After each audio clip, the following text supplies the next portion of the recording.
Hi friends, welcome to primal power media. ഞാനിന്ന് നിങ്ങളുടെ മുന്നിൽ വന്നിരിക്കുന്നത് അശോക് നായർ സംവിധാനം ചെയ്ത് ഭഗത് മാനുവൽ, ഹിമ ശങ്കരി, വൈഗ, വിനോദ് കുമാർ, ബേബി വേദിക, സുമേഷ് സുരേന്ദ്ര എന്നിവർ കേന്ദ്ര കഥാപാത്രങ്ങളായി അഭിനയിച്ച് സൈന പ്ലേ OTT പ്ലാറ്റ്ഫോമിലൂടെ റിലീസ് ചെയ്ത നീലരാത്രി എന്ന സിനിമയുടെ വിശേഷങ്ങളായിട്ടാണ്.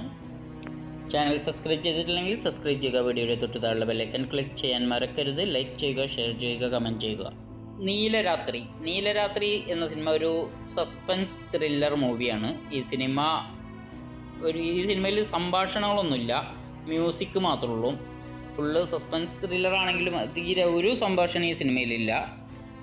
പിന്നെ ഈ സിനിമയുടെ കഥ ഏതൊക്കെയോ സിനിമയിൽ നമ്മൾ കണ്ട പോലെ തന്നെ ഉണ്ട്. പിന്നെ ഒരു ഷോർട്ട് ഫിലിം ആക്കാൻ മാത്രമുള്ള ഫിലിമേ ഉള്ളൂ. അതിൻ്റെ അപ്പുറത്തേക്കൊരു സിനിമയിൽ എനിക്ക് തോന്നിയിട്ടില്ല. ഒരു വൺ ടൈം വാച്ചിങ്ങുള്ള മൂവി എന്ന് പോലും എനിക്ക് പറയാൻ ഈ സിനിമയ്ക്ക് പറ്റില്ല. സിനിമ പോരാ. ചിലവർക്ക് ഇഷ്ടമാവും, ചിലവർക്ക് ഇഷ്ടമില്ല. എനിക്കിഷ്ടമായിട്ടില്ല. നിങ്ങൾ കണ്ടിട്ട് പറയാം നിങ്ങൾക്ക് ഇഷ്ടമായെങ്കിൽ. അപ്പോൾ ഓക്കെ, ബൈ.